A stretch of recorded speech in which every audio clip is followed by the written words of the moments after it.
എന്താണ് kicker starter? Kicker starter എന്ന് നമ്മൾ പറയുന്ന കിക്ക് സ്റ്റാർട്ടർ എന്നത് ഒരു ഇരുചക്രവാഹനത്തിന്റെ എഞ്ചിൻ പ്രവർത്തിപ്പിക്കാൻ ഉപയോഗിക്കുന്ന ഒരു പ്രധാന മെക്കാനിക്കൽ സംവിധാനമാണ്. ഇത് സാധാരണയായി വാഹനത്തിന്റെ ഇടതുവശത്തായാണ് കാണപ്പെടുന്നത്. ഒരു റൈഡർ കിക്ക് ലിവർ ഉപയോഗിച്ച് കാലുകൊണ്ട് ചവിട്ടുമ്പോൾ കിക്ക് ഗിയർ സിസ്റ്റം പ്രവർത്തിച്ചു തുടങ്ങും. ഈ ചലനം ക്രാങ്ക്ഷാഫ്റ്റിലേക്ക് നേരിട്ടെത്തുകയും ക്രാങ്ക്ഷാഫ്റ്റ് കറങ്ങാൻ തുടങ്ങുകയും ചെയ്യും. ഈ കറക്കം മൂലം പിസ്റ്റൺ സിലിണ്ടറിനുള്ളിൽ മുകളിലേക്കും താഴേക്കും സഞ്ചരിക്കുന്നു. ഈ പ്രക്രിയയിൽ സിലിണ്ടറിനുള്ളിലെ വായു ഇന്ധനമിശ്രിതം കംപ്രസ് ചെയ്യപ്പെടുകയും സ്പാർക്ക് പ്ലഗ് തീപ്പൊരി ഉണ്ടാക്കുകയും ചെയ്യുമ്പോൾ ഇന്ധനം കത്താൻ തുടങ്ങുന്നു.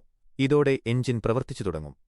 കിക്ക് സ്റ്റാർട്ടറിന്റെ ഏറ്റവും വലിയ ഗുണം ബാറ്ററി ചാർജ് ഇല്ലെങ്കിലും വാഹനം സ്റ്റാർട്ട് ചെയ്യാൻ സാധിക്കും എന്നതാണ്. പഴയകാല വാഹനങ്ങളിൽ സെൽഫ് സ്റ്റാർട്ടർ ഇല്ലാത്തതുകൊണ്ട് കിക്ക് സ്റ്റാർട്ടർ മാത്രമായിരുന്നു ആശ്രയം. എന്നാൽ ഇന്നത്തെ പുതിയ വാഹനങ്ങളിൽ സെൽഫ് സ്റ്റാർട്ടർ ഉണ്ടെങ്കിൽ പോലും സുരക്ഷയ്ക്കും ഒരു ബാക്കപ്പ് എന്ന നിലയിലും കിക്ക് സ്റ്റാർട്ടർ നൽകുന്നുണ്ട്. പ്രത്യേകിച്ച് തണുപ്പുള്ള കാലാവസ്ഥയിൽ കോൾഡ് സ്റ്റാർട്ട് സെൽഫ് സ്റ്റാർട്ടർ പ്രവർത്തിക്കാതെ വരുമ്പോൾ കിക്ക് സ്റ്റാർട്ടർ വളരെ ഉപകാരപ്പെടാറുണ്ട്.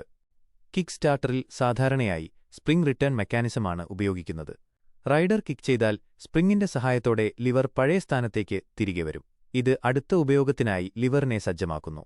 ഇന്നത്തെ കാലത്ത് ഇലക്ട്രിക് സ്റ്റാർട്ട് സംവിധാനം വ്യാപകമായുണ്ടെങ്കിലും കിക്ക് സ്റ്റാർട്ടർ ഇപ്പോഴും ഇരുചക്രവാഹനങ്ങളിൽ ഒരു വിശ്വസനീയമായ അടിയന്തര സ്റ്റാർട്ടിംഗ് സിസ്റ്റമായി തുടരുന്നു.